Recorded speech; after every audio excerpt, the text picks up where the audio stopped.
Andrew Mountbatten Windsor is reportedly appalled by his new home, and he hasn't even moved in yet. Oh no, does your new free home not live up to your expectations? Is it not as good as your old free home? Imagine having to suffer such indignity simply due to a few trivial accusations of years of child abuse. You should be in jail, mate. Your new home should be a little cage designed to separate you from civilization. I mean, if some of these newer accusations are in any way accurate, jail would be a mercy. In fact, maybe it's time for the remaining monarchies of Europe to start having a serious conversation about why we're still doing this. Maybe it's time for kings and queens to become something that's relegated to history books and Disney movies. I mean, it's not like it's the first time the royal family have had close ties to serial abusers whose crimes have been routinely covered up by powerful people to protect the abusers and the institutions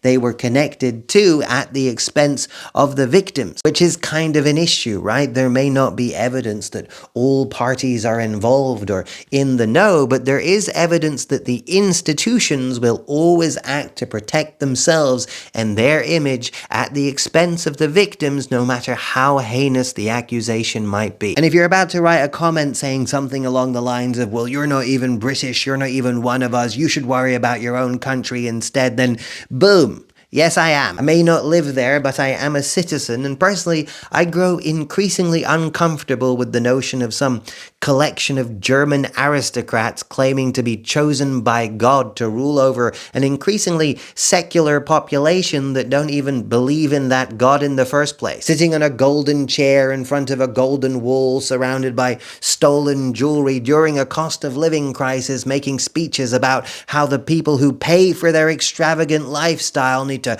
come together and suffer through these hard times in solidarity. And it's not just the British royal family. The future Norwegian queen is also in the files, emailing back and forth, being all buddy-buddy with a man that she knew full well had already been charged with trafficking minors. She was introduced to Epstein by their fashion designer friend in common, who described her as great and twisted. And the context of this particular social circle, what do we think they mean by twisted? And again, if you're Norwegian in the comments writing something like, talk about your own, the royal family, and worry about your own problems, then boom, yes, I double dipped in the nationality pool.